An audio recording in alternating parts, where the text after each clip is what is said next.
The following is a podcast brought to you by the Alex Kirsch Project. 9, 8, 7, 6, 5, 4, 3, 2, 1.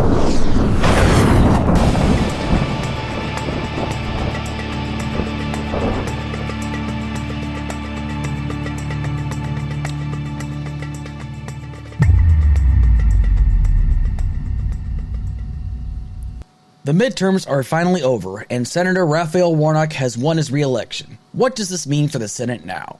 Donald Trump's organization has been found guilty by a jury for fraud and must pay a fine. But was justice really served? Also, Trump seems to think there's enough fraud in the last election that the Constitution needs to be terminated to make him happy. What is it with Trump exactly? Elon Musk makes good on his promise to be transparent and leaks information about Hunter Biden and the U.S. government covering up on social media. Is this a big deal or not? WNBA star Brittany Griner has been freed from a Russian prison after a prisoner exchange. What does this mean for the U.S. and the world now that a dangerous arms dealer is back in Russia? Finally, Hall of Famer Deion Sanders left Jackson State University and will now be the head coach of the University of Colorado Buffaloes football team. What's the fallout and why are people so outraged? All this on this week's episode of Current Events on Tap.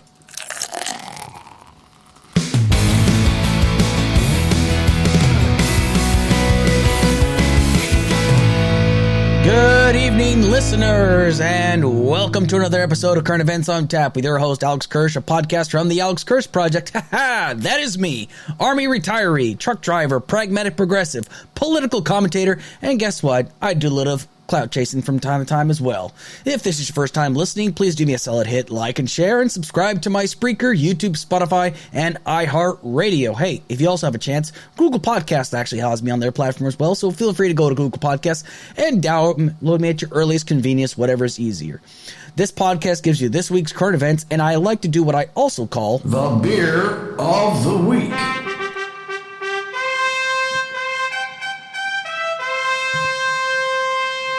The Beer of the Week is where I pick one beer and I review it based upon price and presentation, pour, aroma, taste, and then I give it an overall rating. Be sure to catch me every Friday at 7 p.m. Eastern Standard Time on Spreaker, and then catch me at your earliest convenience on the other platforms, YouTube, Spotify, and iHeartRadio. Just type in the Alex Kirsch Project, or you can just type in Current Events on Tap, and you will find this podcast. Now, be advised, there is going to be coarse language in this podcast, and I do apologize in advance, but I'm a veteran, and I'm a truck driver, and it's part of my vocabulary, so that's just how things are. So, I hope everyone is having a great Friday evening. Hopefully, everyone's having a safe Friday evening. It's still getting colder up here in Michigan, and, earlier today, my wife and I were out doing a little bit of pre-Christmas shopping, so we got to get the Christmas gifts out as soon as possible. Another busy week for me. With the holidays coming up, I know that freight's going to be really busy, and I know everyone's going to be working around the clock to get those last-minute presents in. And, however you decide to get those presents, make sure that you get them out to your loved ones in an orderly manner and time, whatnot. But it's been a really busy week. A lot of stuff, and oh my God. This week in the news has been absolutely, it's just been catastrophic. I mean, I'm looking on social media and I'm just seeing the absolute meltdown of everybody. It is absolutely hilarious and it's tragic at the same time. And the thing is, though, is that everyone is upset for all the weirdest reasons. I mean, I can't have any control over people's emotions, but people are really, really, really upset. And I know the main topic that I'm going to talk about is one that's going to piss off quite a few people if you're listening to this on the replay. But honestly, if you don't like my takes, that's too damn bad. These are my takes. These are my beliefs. I don't tell you what to think. I don't tell you what to believe. So don't try to tell me, oh, well, you're wrong. That's your opinion. And I'm leaving it at that. But I'm going to hurt a few feelings here today because there's some people that need a serious wake-up call in regards to this because some of you just have the wrong idea when it comes down to this. But before I get into the current events, let's talk about the Beer of the Week.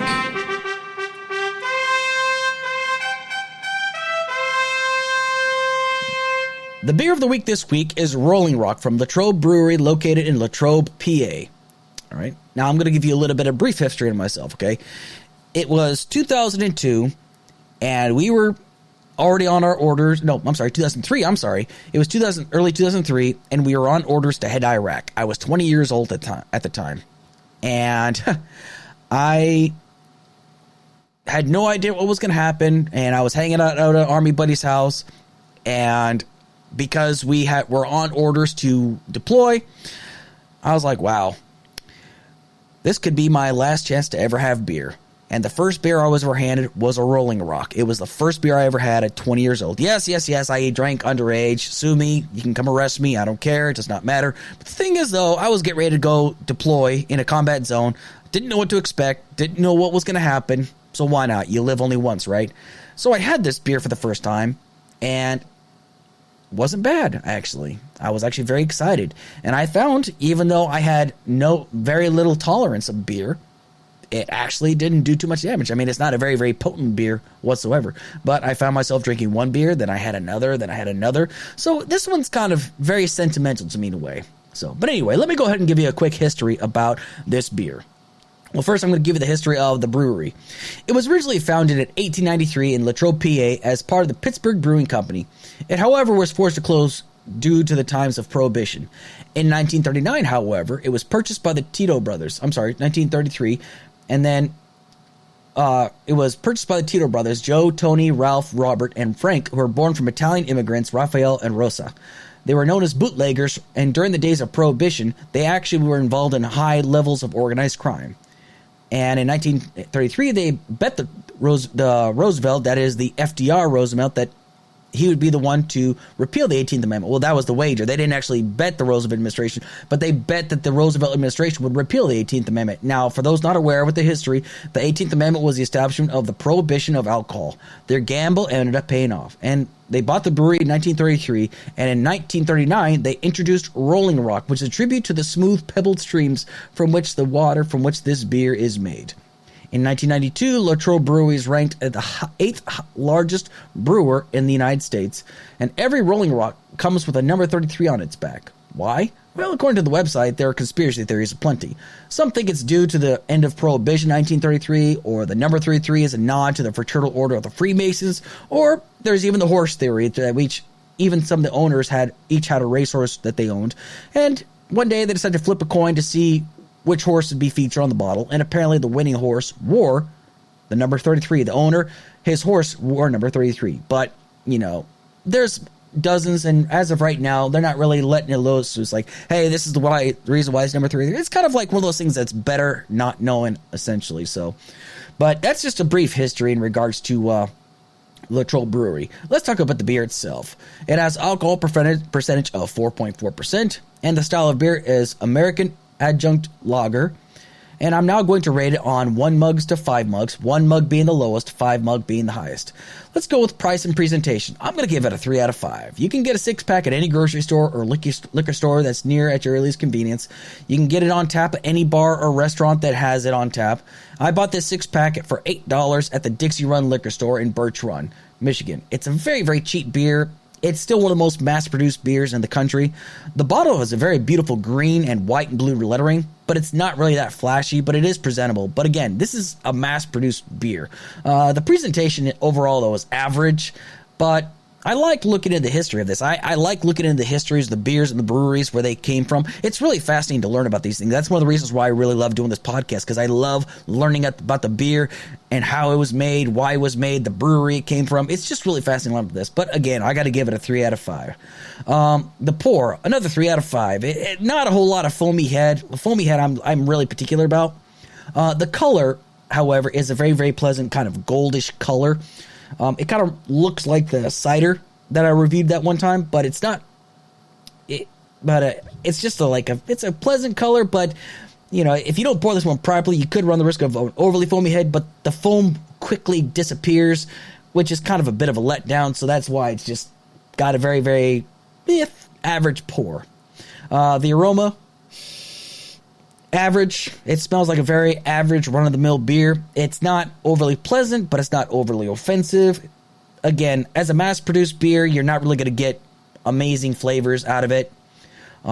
Tastes, I'm going to give it also a 3 out of 5. It tastes just as good as it smells. It's not a bad-tasting beer. I mean, like when I taste right now,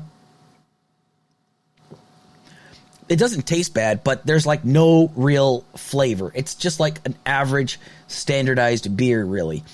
I really wanted to give it a 4 for old time's sake, but now that I'm kind of a beer snob, beer connoisseur, however you want to put it, I got to be upfront about it. It doesn't taste bad, but it's not really if I'm looking for a beer that tastes great, this isn't exactly the beer I would go to for this. It's definitely not a beer that I would recommend drinking warm because it's probably going to taste like really bad beer, essentially. So overall, sadly, as much as I want to give the sentimentality like the boost to number 4, I got to give it a 3 still. The sentimentality keeps it average. It isn't awful, but again, it's not really a beer to scream about, and I really wish I could give it higher marks just because, like, it takes me back to when times were not really simpler, but it was before I went to my first deployment, so I guess that's the reason why I picked it. I was kind of like, running out of options, really, but it's just, I was like, oh, I haven't reviewed Rolling Rock yet, so I thought I'd give it a try, and it's been a while since I had a Rolling Rock, actually, so it's one I would buy. If it's at a bar, I'll drink it, but again,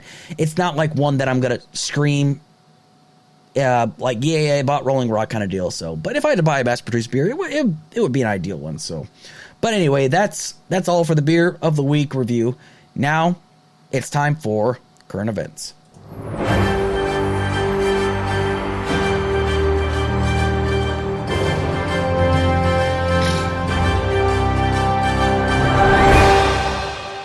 So as we all know, incumbent Senator Raphael Warnock won his re-election campaign by a margin of 51.4% against Herschel Walker, the Trump-backed candidate. Now, to me, it's absolutely shocking that the margin was close. Like, it was like 48% to 51%. The fact that it was that close to me is just like, what? Really? I mean, it shouldn't have even gone into a runoff election. This should have just been, an easy election for Raphael Warnock, but Herschel Walker gave him a run for his money. I could not believe it, actually. Now, both men gave their concession speeches, or their acceptance speeches, or their concession speeches. Now, I'm going to play the audio. It plays, first it's going to play the Warnock acceptance speech, and then the concession speech shortly afterwards. It's about 3 minutes long, almost. It is my honor to utter the 4 most powerful words ever spoken in a democracy. The people have spoken. I want to say thank you to my mother, who is here tonight.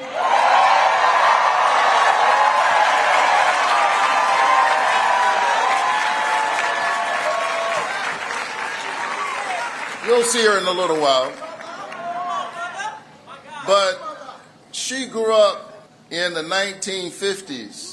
In Waycross, Georgia, picking somebody else's cotton and somebody else's tobacco. But tonight, she helped pick her youngest son to be a United States Senator. Are you ready, Georgia? I'm ready. Stand up for workers, to stand up for women, to stand up for our children. I'm ready to build a stronger Georgia. God bless you. Keep the faith and keep looking up. Chance to meet all you and to hear what you guys feel about this country. And I got a chance for you guys to tell me what you do feel about this country. I got a chance to go into your homes, got a chance that you invested in Herschel Walker. And I thank you. And I thank you so much. And as I said, we can't blame no one, because I want you to continue to believe in this country, believe in our elected officials, and most of all, stay together. Don't let anyone separate you. Don't let anyone tell you that we can't, because I'm here to tell you we can. And I'm here to tell you we can. And as I said early on, God is good, and He's a good God. All the time, He's a good God. So I want to say, I'm never going to stop fighting for Georgia. I'm never going to stop fighting for you, because you're my family. Because I'm a winner. We're all winners. So we're all winners. And that's what I want to say. We're all winners. And I want to say, God is a good God. God bless you guys. And let me tell you, stay together. Continue to believe in our elected official. Always, always cast your votes, no matter whatever is happening. Cast your vote for all that. In God we trust. I do. In God we trust. Continue to cast your vote. Never, never, never give up. All right? God bless you guys. Thank you, guys. Now, thank you. While I appreciate the fact that Herschel Walker did not follow the MAGA school of thought by refusing the conceded election, But this is the first time I've ever actually seen him show some level of humility. Both of them were really good speeches. Now, I listened to both of them. They were both really, really good speeches. Both showed great humility. Both showed great, humbleness, which I appreciate. And again, I'm really glad that Herschel Walker did not go the school of thought like most other, candidates like Kerry Lake that refused to concede and say that the election was stolen from them. He said, listen, keep voting, do what you got to do. He mentioned how God is a good God like a few dozen times, which is fine. It's great, because, people that are religious, that's very personal to them. But let's not make any mistake about this. Herschel Walker is, without a doubt, one of the most unqualified candidates in recent memory. I mean, has anybody else ever considered somebody so unqualified before to be in a position of power in our system of government? Now, we live in a country where the requirement to be an elected official is to be of a certain age, you have to be a citizen in that state for a certain amount of time, or live in this country or your state your whole life kind of deal. Now, I spoke in great detail about how I felt about Herschel Walker running and how absurd I thought it was that he was actually doing quite well. I mean, he really had no business running, let's just be honest. And not just because he's a Trump loyalist, it's because he has no experience in the political spectrum. Now, I'm not saying everybody has to have political experience, but he doesn't know anything about politics. He doesn't know anything about policy. Remember during the debate where he said how, I don't want anybody to have, this government-run health care. I want them to have the same health care that Raphael Warnock has. That is government-run health care. That just goes to show just how much he does not know about the government system or how things are done. He doesn't know absolutely anything about it. And it's not something you can just pick up and just learn on the fly. I mean, we're talking about people's lives. We're talking about people's jobs. We're talking about people's futures here. But it's just he's acting like this is just not that big of a deal. And, I don't want to make it seem like I'm attacking his intelligence, but he just does not seem like the brightest bulb in the box. And I understand people make mistakes. Hell, I'm not that intelligent. Let's be honest. I'm not the brightest bulb in the box. But it's just, he literally has no idea on how legislation is done, how voting is done. It's just nothing. But it's not just that, though. He's a compulsive liar. He insisted he was a family man when he barely was a figure in the lives of all of his children. He insisted he was pro-life, but he apparently paid for multiple abortions. He lied about being in law enforcement. I still could not believe that he actually broke out a badge during his debate against Raphael Warnock like it was some kind of ownage, I guess. Now, I do hope that Herschel just goes away, finds something else to do. I wish him well, but politics is not for him. I mean, maybe he can focus on being a werewolf. I mean, since that seemed to be really important to talk about during one of his rallies. I mean, I still can't believe he said that. Talk about I like vampires. Vampires are cool people, but I found out werewolves can kill vampires. I don't want to be a vampire anymore. I want to be a werewolf. I'm like, what the hell is that? What are you talking about even? But apparently it was just talking about being real, which I don't know what that means, but, Again, I don't wish him any ill will. I just don't think, and I'm so glad that he did not get elected to senator, because I can't imagine what kind of damage he might have done, if any. So, but what does this mean, this victory of Raphael Warnock? What does that exactly mean for the state of Georgia, and what does that mean for us as a country? Well, for starters, it gives Democrats the majority seat in the Senate to 51. Now it's actually kind of dropped now to 50 because, as everybody knows, Kristen Sinema just left the Democratic Party. Now she's an independent. Why she did that is beyond me. But why is it important that they got this extra treat? Now Democrats don't really have to worry about losing support from people like Joe Manchin. They've already lost support from Kristen Sinema of Arizona. These two alone were one of the reasons why Democrats were not able to get some legislation passed, like the protection of voting rights. The Joe Lewis Protection Act, they wanted to make sure that the filibuster did not affect this. They voted against that. The protection of voting rights. Now, what kind of a person votes against protection of voting rights? We're talking about the rights of people to be able to vote. Something that happens every 2 years, 4 years, what have you. People should have the ability to vote as long as they meet the requirements, essentially. This also allows Vice President Harris to be able to navigate the spaces more freely, so she doesn't have to worry about breaking up the 50-50 tiebreaker, which is one of her duties as the Senate's president. So, even though I don't live in Georgia, I definitely support Senator Warnock. Why? He voted yes on the Respect for Marriage Act. He voted yes for the Inflation Reduction Act of 2022. He voted yes for honoring our PACT Act of 2022. He voted yes for Domestic Terrorism Prevention Act of 2022. He voted yes for Women's Health Protection Act of 2022.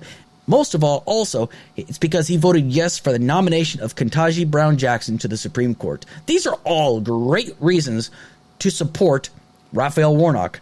Now, among other legislation, these are the things I support.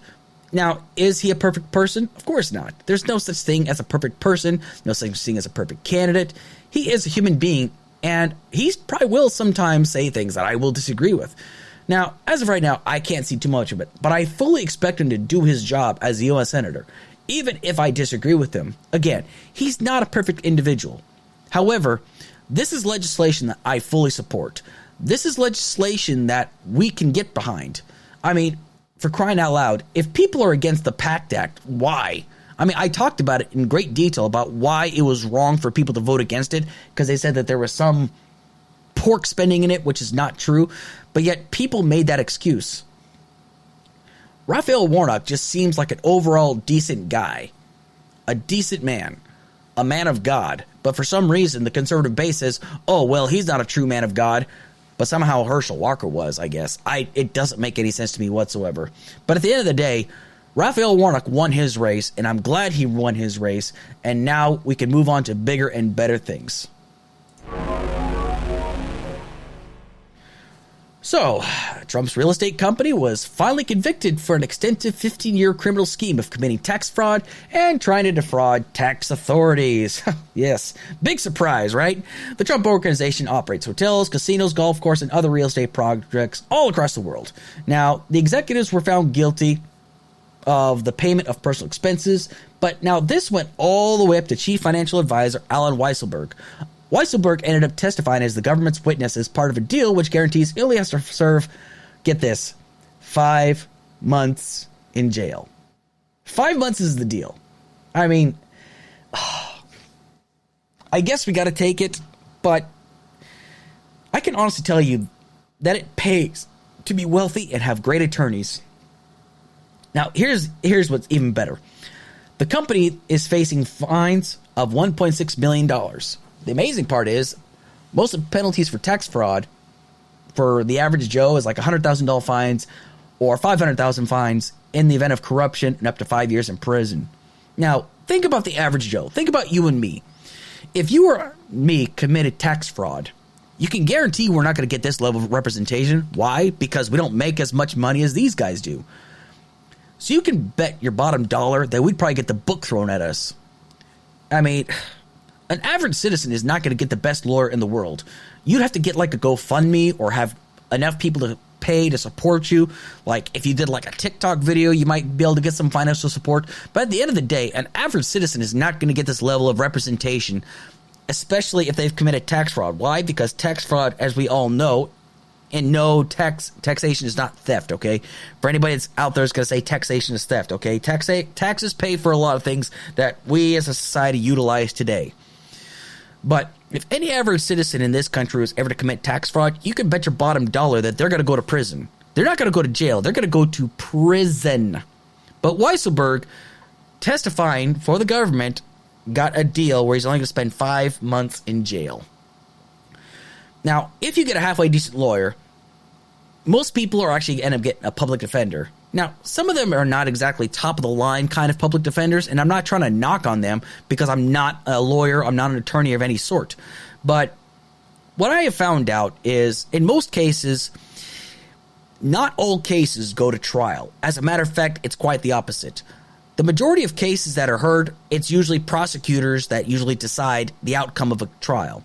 And before somebody actually goes to court or whatnot, or goes to their hearing, there's already a verdict in place. They usually plead guilty because they're going to get a reduced sentence upon this. Now, this is what's really screwed up about the justice system in regards to this, okay? There are people out there that have been accused of a crime that they did not commit.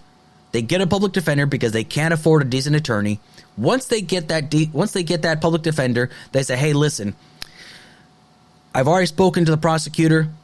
They've already said that they're ready to go to trial, but if you go to trial, they've already got enough evidence to prove you're guilty, and they'll sentence you to life.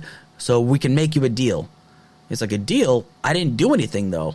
But the thing is, though, is that the public defender's like, listen, if they've got the evidence to prove that you're guilty, so if you take this guilty plea, you'll be out in 2 years, and then you can just fight it later, kind of deal. So obviously, some people cannot risk spending life in prison for a crime they did not commit. So sometimes they just take that plea bargain. Now, how horrible is it in a justice system where you are innocent and then you have to plead guilty in order to go home sooner? You have to spend time in a federal prison for a crime that you did not commit because your public defender doesn't have the ability to prove that you are innocent, essentially. That's how screwed up the justice system is in this country. So you got to ask yourself, is justice fair in this country? The answer is no, it is not. If you are wealthy, if you are rich, you can get the best lawyers, you can get the best representation, and you might be able to, score like some kind of a deal that will get you probation or something like that. But if you're just an average Joe like me, the chances of you actually getting a decent trial is very, very slim. Like, it's absurd how this is.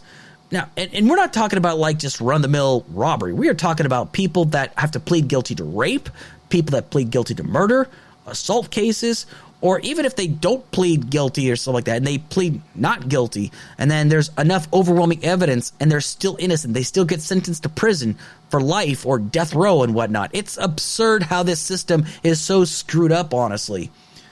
I mean, it's corrupt to its core, honestly. But people like, Alan Weisselberg, somebody that is committing massive amounts of fraud, makes a deal and only has to spend 5 months in jail, and the Trump organization only pays a fine of $1.6 million, and how many people will they even see the inside of a jail cell, a prison cell, what have you? No, of course not. We don't know. I mean, that's still going to be decided in January. But it's unfair how the system is so badly corrupted. And people are saying, oh, the system is corrupt because of A, B, and C. But they're not seeing the big picture as to why the system is corrupt, why people protest, why people are upset. Now, why is it I'm harping upon this?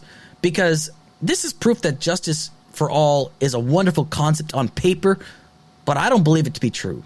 If justice was truly equal, everyone would get equal treatment under the law. There wouldn't be these ridiculous plea deals. Like, people would actually have their day in court. Now, I understand that this, if you tried every single case in a court of law, the system would probably shut down because then it would get delayed, and then you're going to spend time in jail, you're going to spend time in prison, away from your families. I get that. But there's got to be a better system. But people cannot pay for decent representation again. Now, while I'm glad to see some level of accountability being brought down on the Trump organization, as of right now, it isn't preventing Trump from being able to run. And as of right now, he is still running for president again. He did, however, take this to his Truth Social account with the following: disappointed with the verdict in Manhattan, but will appeal. This case was about Alan Weisselberg committing tax fraud on his personal tax returns, etc., with he and every witness repeatedly testifying that President Trump and the Trump family knew nothing about his actions, which he admits were done solely for his own benefit, with no benefit to the two companies. This case is unprecedented and involved no monetary gain to these two corporations. It is a continuation of the greatest political witch hunt in our history of our country. New York City is a hard place to be Trump, as business and people flee our once great city. Oh, poor you. I predicted that when this verdict came out that Trump would deny knowing anything about this involvement. This is how Trump operates. He only knows the best people according to him.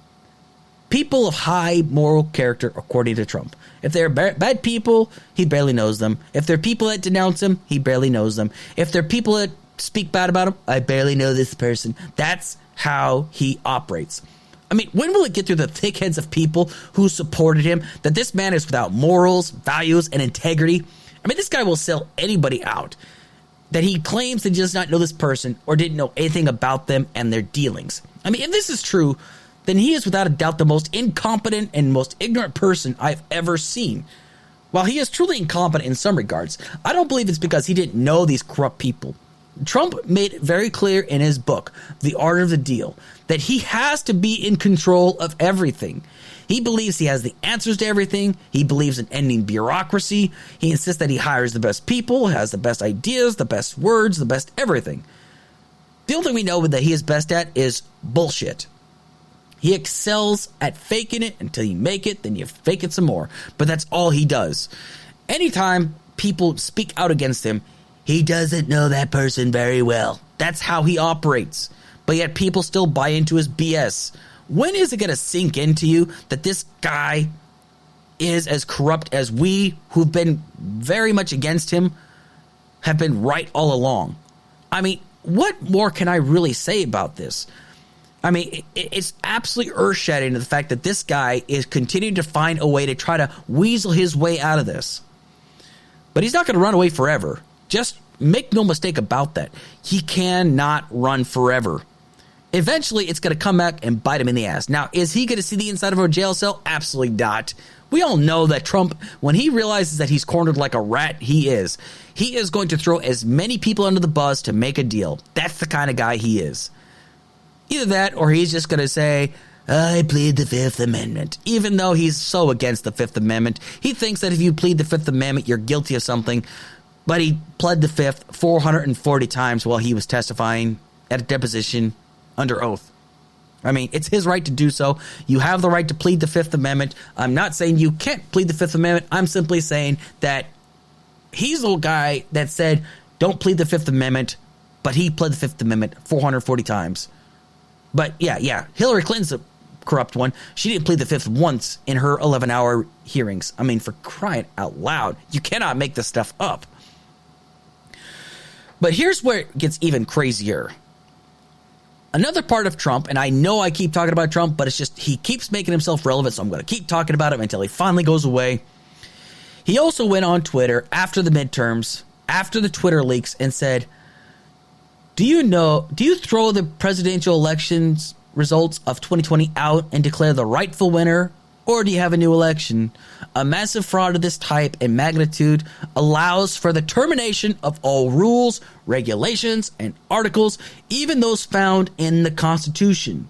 Okay, let me say that again to really just let it sink in. A massive fraud of this type and magnitude allows for the termination of all rules, regulations, and articles, even those found in the Constitution. He wrote this in a post on the social network Truth Social and accused Big Tech of working closely with the Democrats. Our great founders do not want and would not condone false and fraudulent elections. You know what they wouldn't have wanted either? They definitely wouldn't have wanted your goofy Gatorade-brained ass to run either, honestly. The fact that this guy is even saying that because he believes there's fraud, this gives him precedence to throw out the Constitution because he doesn't like it. He does not like how things went. Things did not go his way, so there was obvious fraud. Okay, there was some fraud, but it was not enough to determine the election. There were such minimal cases of fraud, and there was fraud of people voting for Donald Trump, but you don't hear him speaking about that. But it's crazy to think that Donald Trump, who claims to be a person that he would fight and serve and obey the orders of the Constitution of the United States, which I guarantee that he does not read one bit of it. Here's how Donald Trump is, more than likely, when it comes down to reading something. People read it for him, and they tell him this is what it says. That's probably what it is. He'll probably glance over something, say, is this what it says it is? And then he'll sign it, and then, boom, it's good to go. I don't think he reads very much. From what I understand, the people that surrounded himself around him, or people that know him, they know he does not like to read. He'll probably read a text, he'll probably read a tweet and stuff like that, he'll probably read the captions on a screen, and he'll probably lose his mind over stuff like that, but he doesn't like to read extensive stuff, for crying out loud. I mean, is anybody really going to tell me that this guy understands how the Constitution is? There are people in this country that don't even read the damn Constitution, and they think they understand how the Constitution is. This is why I am such a strong advocate that one of the most required classes in high school should be the U.S. Constitution. I think a requirement for every student across the country has to have an understanding of what the Constitution is. Because when people think the Constitution, they think First and Second Amendment, maybe Fifth Amendment, Fourth Amendment. But they don't know anything else about the other amendments or why they're there, the purpose behind them. Hell, even I don't know everything about the Constitution. How sad. I am 39 years old and I still don't know everything about the Constitution. I haven't read the Constitution in God knows how long. But it's just, this is something that the people of this country need to be aware of. What your rights are, where your rights begin, how your rights are. I mean, we don't understand these things. The basic citizen in this country does not understand these things. And that's a damn shame. It's bad that people in our own country, even members of our own law enforcement, do not understand First Amendment rights. For example, I have the First Amendment right to video on a public street people and their activities. Now, people may not like it. They can ask me not to do it, but I don't have to abide by that. Now, I can actually be trespassed off the property. That's a different story. Now, some people don't know these rights, honestly, and I think people should be. And I think every school across the country, whether it's a private school, a charter school, a public school, everybody needs to have an understanding of what the Constitution is. It needs to be in depth, and it needs to be taught. Because when you don't understand the Constitution, you get morons like Donald Trump that want to throw it up because he lost the last election and he got his ass kicked in the midterms. The people that supported him the most, the majority of them lost. Yes, some of them did win. This is true. But the majority of them lost. Dr. Oz lost. Herschel Walker lost. Carrie Lake lost. These people lost their election. Doug Mastriano lost. And why they lost? Because some of them are just out of freaking control. They are just batshit crazy, honestly. But we need to understand something. It's because of people like Donald Trump is why it's so important for us to understand what is in the Constitution. What does it mean? Why was it put in place to begin with? Now, what people need to understand is the Constitution has amendments for a reason. Amendments means that they can be changed at any time, but people seem to not have this understanding. They think that the amendments are just made in stone. Amendment literally means subject to be changed, essentially. It is frightening to think that a former president of the United States wants the Constitution terminated. He feels that he is entitled to have it terminated, and he's open to the idea of it being terminated. And the fact that people are still supporting him when he said that he is open to terminate the Constitution, all because he lost the election. It's absolutely absurd. So Elon Musk stayed true to his word by being very transparent about Twitter. So they did a massive leak, and guess who was part of the leak? Matt Taibbi. Matt Taibbi, for those not aware, he's been known to be writing for the Rolling Stone and whatnot, but he did an entire thread on Twitter talking about what Twitter leaked, essentially, what Twitter supposedly withheld during 2020. Now, I'm not going to read every bit of it. I'm only going to read to a certain point, but this is where the thread is. What you're about to read is the first installment in a series based upon the thousands of internal documents obtained by sources at Twitter. The Twitter files tell an incredible story from inside one of the world's largest and most influential social media platforms. It is a Frankenstein tale of a human-built mechanism grown out of the control of its designer. Twitter, in its conception, was a brilliant tool for enabling instant mass communication, making a true real-time global conversation possible for the first time. In an early conception, Twitter more than lived up to its mission statement, giving people the power to create and share ideas and information instantly without barriers. As time progressed, however, the company was slowly forced to add those barriers. Some of the first tools for controlling speech were designed to combat the likes of spam and financial fraudsters. Slowly over time, Twitter staff and executives began to find more and more uses of these tools. Outsiders began petitioning the company to manipulate speech as well, first a little, then more often, then constantly. By 2020, requests from connected actors to delete tweets were routine. One executive would write to them, another, more to review from the Biden team. The reply would come back, handled. Celebrities and unknowns alike would be removed or reviewed at the behest of a political party. Both parties had access to these tools. For instance, in 2020, requests from both the Trump White House and the Biden campaign were received and honored. However, the system was not balanced. It was based on context because Twitter was overwhelmingly staffed by people of one political orientation. There were more channels, more ways to complain, open to left. Well, Democrats than the right. But I'm not going to read too much into it. I had put a little emphasis behind it because he's reading it like it's a suspense novel of some sort.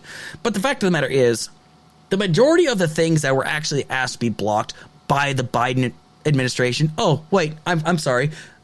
There was no Biden administration in 2020. Biden was a private citizen. And do you know what the files actually contained that they asked to, not present on Twitter? Wait for it. It was nude pictures of Hunter Biden. Nude pictures of Hunter Biden that were to be posted on social media without his consent. That is perfectly fair. Now, the fact that there was also documents being withheld from the Trump White House, that is the government stepping in. Trump was the one that was in office, not Biden. Biden was a private citizen, a former vice president, but a citizen nonetheless. He has no power whatsoever. Now, unless you're going to tell me the deep state came and told them to cover this stuff up. Unless you've got real proof of the matter, I'm just looking at it like you got a freaking monster going out your freaking head, okay? But the fact is that Donald Trump was president at the time. So, are you mean to tell me that the most powerful man in the country was duped by Twitter? That he was stopped by Twitter?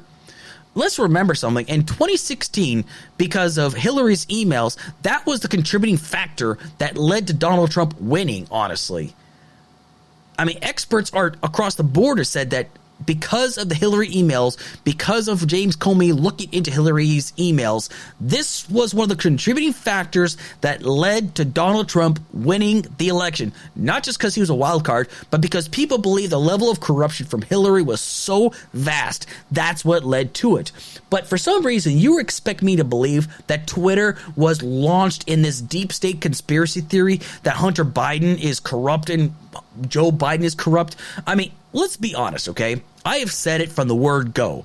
If Hunter Biden is guilty of something, charge him, prosecute him, the whole 9 yards. Nobody is above the law. I've been very consistent about that. If it goes all the way up to his dad, fine, impeach him, charge him, prosecute him.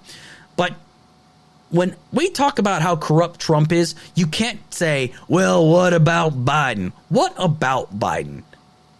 And, I already know that the House is going to try to find articles of impeachment. Marjorie Taylor Greene has all this levels of corruption proving how corrupt Joe Biden is. You know what? Fine. Do what you got to do. You're just going to be wasting taxpayer dollars anyway. But I guess, you know what?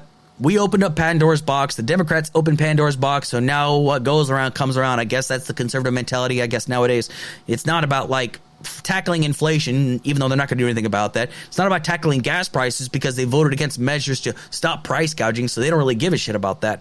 But instead, they're just going to focus on Hunter Biden and his Burisma connections and Joe Biden with his shell company in China, apparently. I mean, if you've got the case, fine. I'm waiting to look forward to this. I'm definitely going to be looking forward to seeing this. But right now, from seeing this Twitter leak, it's a nothing burger once again. All it is just nude pictures of Hunter Biden. And honestly, once again, it's just the Biden family looking out for their son, honestly. And is that like a bad thing, I guess? I mean, are people really that desperate? They want to see Hunter Biden's penis? I mean, is that really important to you? Now, if he did something terrible, like if he was messing around with minors, then yes, that's a huge problem. And yes, he should be prosecuted. Absolutely. No questions asked. Nobody's above the law. I've been very consistent about this. But for some reason, everyone's acting like this is some kind of ownage. Oh, we're coming after Hunter Biden. Okay, go for it. No, we're serious. We're serious. We're going after Hunter Biden. Go for it. Go for it. Go after Hunter Biden. He means he's not an elected official. I'm serious. I believe you. I know you're serious. But what if we find something on Joe Biden? Bring charges. Charge him and prosecute him like you would anybody else.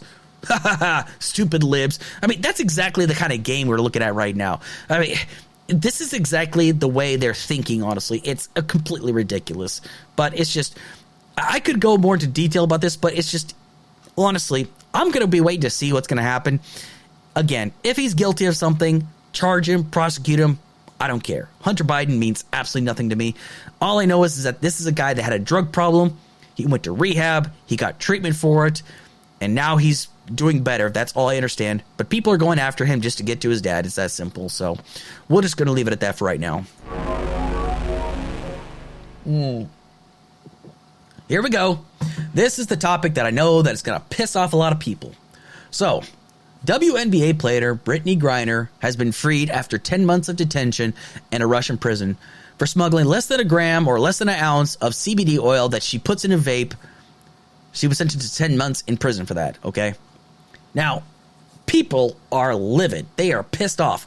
I was seeing people saying, it's a sad day in America. People are angry, saying, so let me get this straight. You mean to tell me that we exchanged Brittany Griner for a known arms dealer by the name of Victor Bout, who the movie Lord of War starring Nicolas Cage was based off of? We really made this exchange right here? Yeah, we did, actually.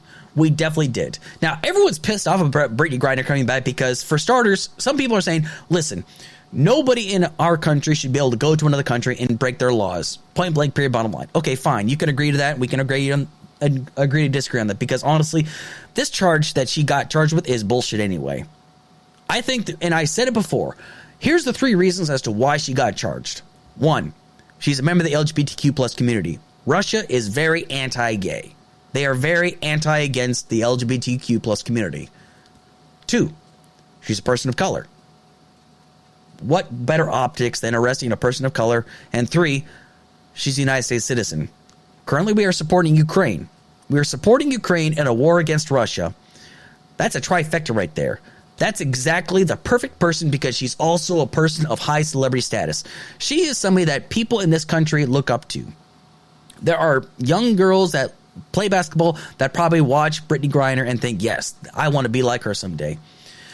And yet people in the conservative base are completely against the idea of Brittany Griner being able to come home because she nailed during the national anthem. She committed the drastic crime of exercising her First Amendment rights. I mean, what the hell is the matter with you? You guys, you hated Colin Kaepernick and got him blacklisted from the NFL, not because he wasn't a great football player, but because he was kneeling during the national anthem. Meanwhile, you've got people that are accused of rape, and they get to come back to the NFL, but not Colin Kaepernick. How dare you bring him back? But all because she exercised her First Amendment right, she's now a criminal. She's a traitor. What's amazing to me is the fact that people are more pissed off about Brittany Griner exercising her First Amendment right than they are pissed off at people that stormed our nation's capital, attacked Capitol police officers, and tried to kill the then Vice President Mike Pence and try to harm Speaker Nancy Pelosi. People are more pissed off about Brittany Griner coming back than they are about Brittany Griner, than they are about those people, honestly.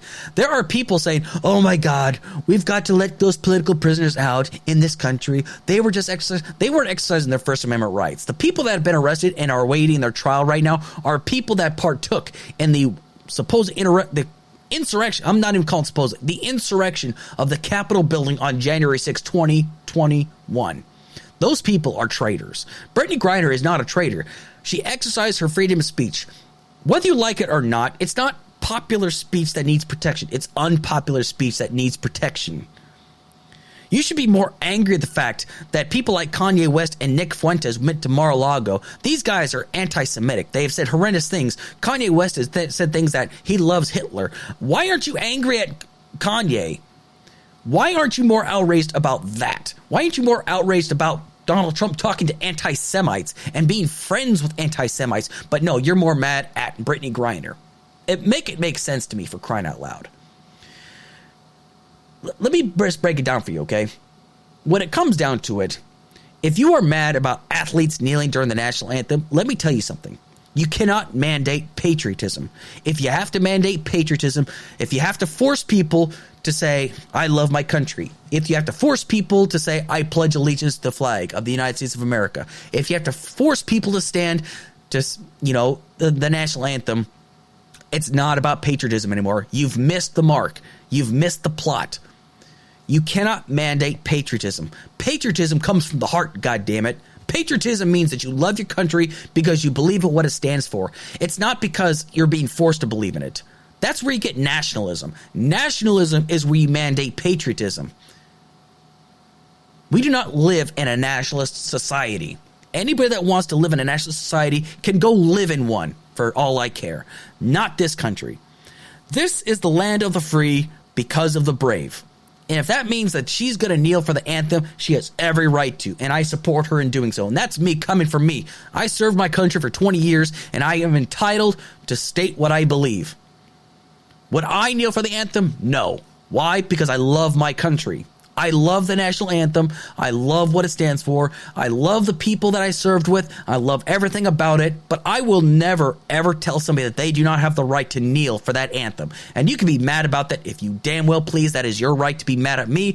But it's my right to believe that she has every right to do that. But the fact that you want her to stay in Russia because she kneeled to the anthem, then what the hell is the matter with you? Do you believe in the Constitution? Have you heard of the Constitution? You don't want her to stay over there because she broke the law over there, because we just had a woman who was a diplomat's wife. She exercised diplomatic immunity after killing a child, a teenager, a 19-year-old child, essentially, in the UK while she was driving under the influence, or she was driving on the wrong side of the road. She exercised diplomatic immunity, and she's not going to spend a day in jail. But yet you're going to complain about Brittany Griner? What is wrong with you exactly? Now, if you want to argue about the deal, fine. We could talk about how it was not a great deal. But let's be honest about this. I don't think Putin really cares about Victor Bout. Not at all. He does not care about this guy. Regardless of what you might think, this was going to be a no-win scenario for Biden. Biden could have said, I'm not bringing her home. He would have looked weak. They would have said, oh, Putin is punking out Biden. He's not going to bring her home. If he made the deal and brought her home, he's going to look weak. And now he is looking weak. They're saying, oh, he negotiated for an arms dealer and we got a WNBA basketball player. He looks weak. If he made the deal of just getting Brittany Griner back, he's going to look weak. If he would have even brought the other person that everyone is pretending to be outraged about, Paul Whelan, he's still going to look weak. All the same, the conservative base would have said the exact same shit. They would say President Biden's weak, he's making deals and stuff like that, she should just spend her time in jail. But the fact of the matter is they are just manufacturing their outrage because they just choose to be angry. It's your choice to be angry about this. Now let's talk about Paul Whelan. Everybody is outraged that he is not being allowed to come home. Everybody is mad at Biden for not bringing this Marine home. Everybody's looking at Paul Whelan as a hero. Now, I want everybody to understand something, okay? Everybody that says that they want Paul Whelan to come home and they're throwing Biden under the bus saying he's a terrible person, this is a joke administration because they're not bringing Paul Whelan home. You don't give a shit about Paul Whelan. Just be honest. You don't care about Paul Whelan. You're just pretending to care about him. It's the Andrew Tamarisi story all over again. You're weaponizing his service against the president. It's that simple. There are people saying he left, once again, Biden left another Marine behind because they like to bring up what happened in Afghanistan when 13 service members were killed after ISIS attacked a checkpoint and 13 service members died. Not like y'all care about that either, too. Yeah, I said it. Y'all don't care about them. You don't even know their names. You just pretend to know their names because it's an easy political pawn for you to use. I didn't weaponize the deaths of service members to Trump. That's not my place to do that. But let me tell you something, all right? Y'all don't care about Paul Whelan. I'll explain why. The man was arrested in 2018 under suspicion of espionage. I didn't hear a peep out of anybody saying bring Paul Whelan home. He was sentenced in 2020. Not a peep from anybody saying bring Paul Whelan home. But now that Brittany Griner's come home, now you're saying bring Paul Whelan home? Now, would it be any surprise to you, for those of you that are saying that this is a brave patriot of a man because he served his country, did y'all know that he got kicked out of the Marine Corps in 2008 on a bad conduct discharge for fraud and embezzlement? I'm not trying to downgrade on the man, but the thing is, this goes to show that you do not care. Because if you knew about that, would your opinion about him change? I guarantee it probably would. Now, should Paul Whelan come home? I don't see why not. We just gave up Victor Bout. Why not bring him home? But he wasn't part of the deal. Biden is going to try to bring him home all the same. He says he's going to keep working with Russia to bring him home.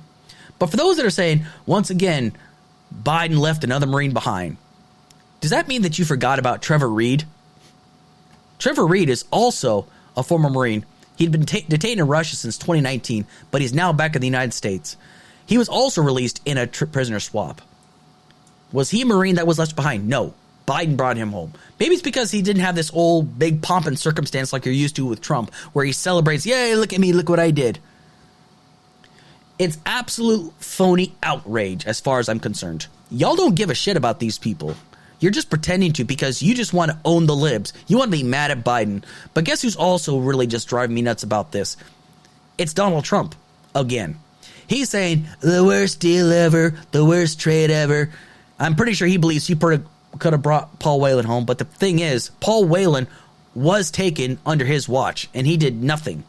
Apparently, now I haven't confirmed this yet, but I was looking on Twitter earlier and apparently he was brought to this deal forward, and he said he wouldn't make it because it was the exact same deal. Victor Bout for Paul Whelan.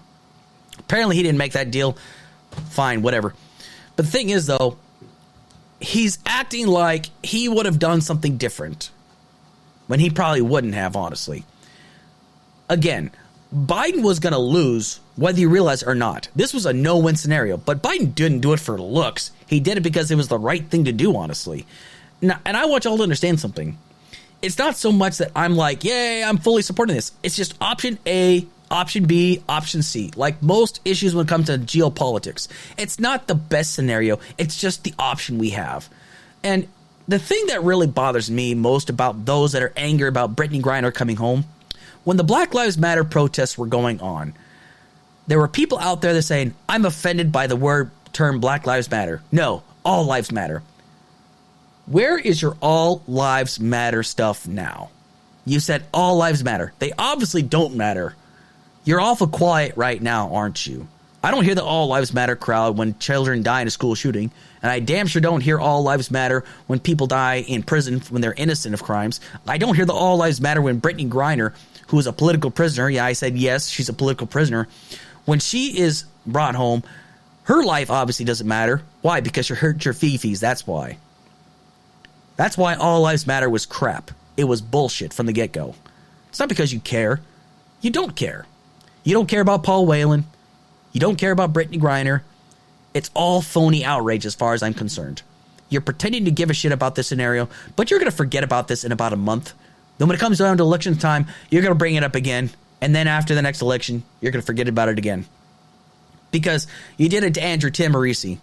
After Andrew Tamorisi was brought back from Mexico, a few months later, he was arrested for a DUI. Nobody came to his aid then. It's because y'all don't care. It's that simple. I don't like it when people do this crap, right? I try not to do it. I try to be very cognizant of what I do. But the thing is, though, you're manufacturing this outrage because it fits your narrative. Whatever Biden does, you're not going to like it. And guess what? That's entirely your prerogative. I'm just going to say it like this. Brittany Griner, welcome back home to the United States. And people that are saying, well, she better stand for the anthem from now on. If she continues to kneel, that's because she's still exercising her First Amendment right. Like it, love it, I don't give a shit. That's how things are. That's the way this country is. And all you can do, you just got to suck it up and drive on from there. Welcome home, Brittany. So this show is going to go over an hour, barely. But I really wanted to talk about this issue. It's another sports issue. So for those not aware, Deion Sanders, that's right, prime time, the former coach of Jackson State University, which is a historically black university, has decided to take the job at the University of Colorado for the Colorado Buffalo football team, okay? Now, there has been a great deal of flack that Deion Sanders has received. People are calling him a sellout. People are saying that he is, he didn't really believe in the Jackson State University. He just wants more money and whatnot. They're just saying he's doing it all for the money. Y'all need to understand something. I listened to a video. Now, you can find it on YouTube. It's a really good 14-minute video. He basically sits there and tells these young players, I'm coming. Once I finish my business at Jackson State, I'm coming. He talks a lot about how when he was younger, how his mother worked day in and day out to make sure he got every opportunity that he could get. He said, I made a promise to my mom that I'm going to go in the NFL, I'm going to make all kinds of money to make sure she never has to work a day in her life. And guess what? He became one of the greatest football players to have ever played the game. one of the greatest defensive players of all time. I mean, I talk with my friend Gary Glarden about this all the time. There's not too many players out there where offenses have to change the way they play football. Had they changed the scheme because they are terrified of Deion Sanders because he was such a threat to them, honestly. He's prime time for a reason. Is he cocky? Yes. Can he put up and show it? Yes. He can definitely prove it and put his money where his mouth is. He can score however he wants to. He could score on special teams. He scored on offense. He scored on defense. The man was an absolute legend in the NFL. The man was just absolutely ridiculous. I mean, I just remember growing up watching him play and just how devastating he was in the football field. And he was also great on the baseball field. He won Super Bowls. He played in World Series. And now he's also been a coach for a team that won their championship game. And guess what? I'm willing to bet that he's going to take the University of Colorado to a national championship. I'm calling it now. My buddy Gary and I have been talking about this in great detail. Deion Sanders is cut from a different cloth. He's not your stereotypical football player. He is prime time. During this video, he told these young athletes, he says, listen, I just want y'all to know something. What you're used to before is not going to be this way. I better not see no hats. I better not see no hoodies. I don't want to see no earrings. When you come to these meetings, you're not going to have any cell phones. I better not see a cell phone. Y'all better not come late to these meetings. When you come to these meetings, you're going to come presentable. You're going to come like dressed up. You're going to look presentable. You're going to look like men. He wants these young students. He doesn't just want to be a coach for football. He wants them to be a coach for life because he's told these guys, you're not going to be like me. Is it arrogant? Yes. But he doesn't want them to be like him. He wants them to be like themselves. He wants to give them confidence in themselves. Because right now, the Colorado University football program is not exactly doing well. As a matter of fact, it's probably one of the worst in the Pac-12. Now, I'm an Oregon Ducks fan. And let me tell you, I am worried about Deion Sanders and the Buffaloes playing against Oregon now. Because I already know what he's going to do with that team. Look what he did at Jackson State University. He took a program that was struggling, and they went undefeated this year. They were smoking people, blowing the doors off everybody. And he was working them boys to death. But you know what? He also made sure that the young men that worked for him, that played for him, they graduated. That was really important to him because he knows, for those not aware, it is so hard to get into the NFL. You can't just like perform in the battle on the football field and think that you're going to get there. You have to be above and beyond in order to play professionally. He wants these young men to be better than football. He wants them to be great at life in general. Now, why did he leave Jackson State University? Well, I listened to a video not too long ago, and he talked about it a while back, but they buried the story. But the truth is that there was a lot of shady stuff going on behind the scenes. Jackson State University apparently was promising, and they said that they would pay the coaching staff and they would pay Deion Sanders a percentage if they got 30,000 tickets sold. This season alone, they got 60,000 seats in the stadium. They're supposed to get a percentage. He didn't get a percentage.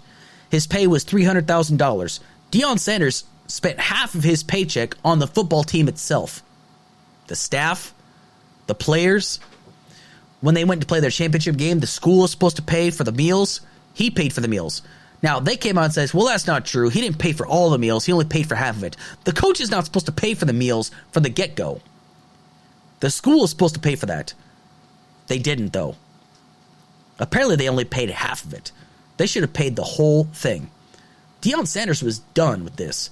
He tried to bring a program back up from the ashes, and in return, he felt like he was getting the raw end of the deal. And you know what? People think, oh, well, you know, he's still worth all that money. It's not about that. It's about the principle of the matter.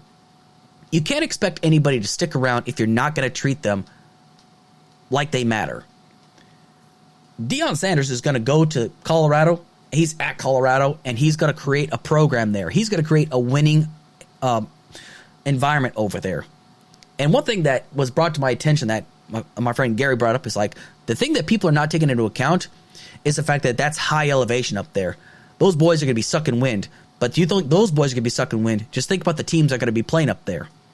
He's going to create an environment where people are going to be terrified to go into there probably. Like, him and I are both calling it. The University of Colorado is going to be a devastating team to play against. Why? Because they're going to have Deion Sanders that's going to be pushing his team to the limit. He definitely reminds me of Coach Boone from not Friday Lights, but Remember the Titans, played by Denzel Washington. He was hard, but he was fair. He treats everybody equally. He wants them to be better than themselves. He wants them to be smarter. He wants them to be better. He wants them to be prepared for life, because life is a real tough thing. Let's be honest about this. It's really, really hard out there. There are plenty of people that expect, yes, I'm going to go play football. But what happens if you get injured and you aren't able to play anymore? What's next? You banked your entire life on playing a sport. But what happens when that sport dream gets taken away from you? What's next? That's the kind of environment that Deion Sanders wants to create. Any good coach isn't just a coach about football, but it's also a coach about life. Being a life coach. Getting these young men prepared for the world out there, because there's a lot of minefields these young men are going to have to encounter if they don't play football. Because then they got to worry about getting a job. How are they going to make their rent? How are they going to pay for gas? How are they going to support their family? These are all questions a lot of young men have to ask themselves once they graduate, once they reach the real world. Now, I'm not saying that Deion Sanders is going to be a nice guy. He's not. He's going to be a coach. He's going to push these guys to their limits. But he's doing it because he wants these guys to be better than themselves. And that's how everybody should look up to that. I always try to look up to the people that I truly believe stand for those principles, to make people believe that they can be better than themselves. Which Deion Sanders, I believe, can offer that. I think he can offer that at this program. It might not be for this season, this next season coming up. It might be next season, but it's going to happen eventually. And people are going to wish that they picked up on Deion Sanders. But I think that this is exactly what this program needs. He's going to want these young men to believe in themselves. And that's the most important thing that you can do right there. It's going to be hard, but he's going to treat them fairly. So I'm looking forward to seeing the University of Colorado play some football. I'm really ready to see how they're going to perform. Because Deion Sanders, I think, is going to push them. He's going to make them believe in themselves, which is so vital. Because if you believe in the message, they will too. And I always stressed that when I was a platoon sergeant. I always told guys, even if you think something is stupid, if you believe in it, your soldiers will too. Belief is a very, very powerful tool. One of my favorite quotes, one of many, many favorite quotes, is from the game Mass Effect 3. And Commander Shepard asked he asked his superior officer, Admiral Stephen Hackett, asked him, it's like, why me? He says, because you're a symbol. It's like, Shepard, you can pay a soldier to take a hill. You can take a machine gun position, but you can't pay a soldier to believe. This is true. You can't pay somebody to believe in themselves. That's not belief. Belief is a very strong motivator. It's not just about having the guts. It's not just about having the health. It's not just about having the physical capabilities. But it's that internal belief within yourself that can make you achieve and become something better. That's what puts you over the edge. That's why so many people that when they go to things like Ranger School, that mental, the mental capacity, the mental belief in yourself to make it through it. People that pass BUDS for the Navy SEAL School, it's that mental discipline and that mental belief in themselves that they can do anything. That's the stuff that what true leaders and true men are made from. It doesn't have to be men, though. It could be women as well. But I'm just talking about in regards to Deion Sanders. I really do wish the University of Colorado the most best of luck, because honestly, they definitely deserve this. And honestly, I got to give Coach to Deion Sanders for staying true to who he is and not listening to the haters. The haters, now I've read some articles that the haters are saying, oh yeah, his haters are going to get the last laugh. I'm telling you right now, when you see the University of Colorado in a national championship game against Alabama or Georgia or some other SEC team, you better believe that they're going to come away with a victory. And it's going to be Coach Deion, Coach Prime Time, that will get the last laugh.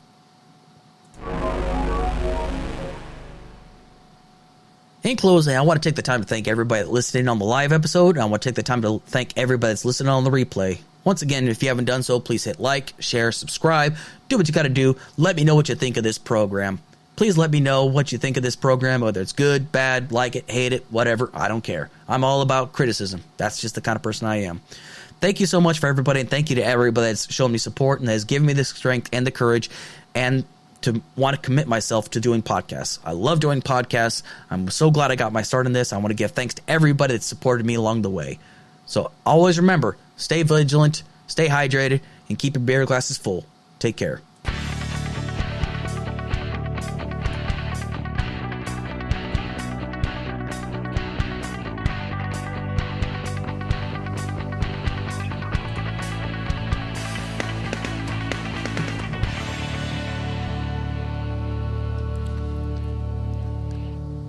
This has been a podcast brought to you by the Alex Kirsch Project. We hope you've enjoyed this program. Have a good night.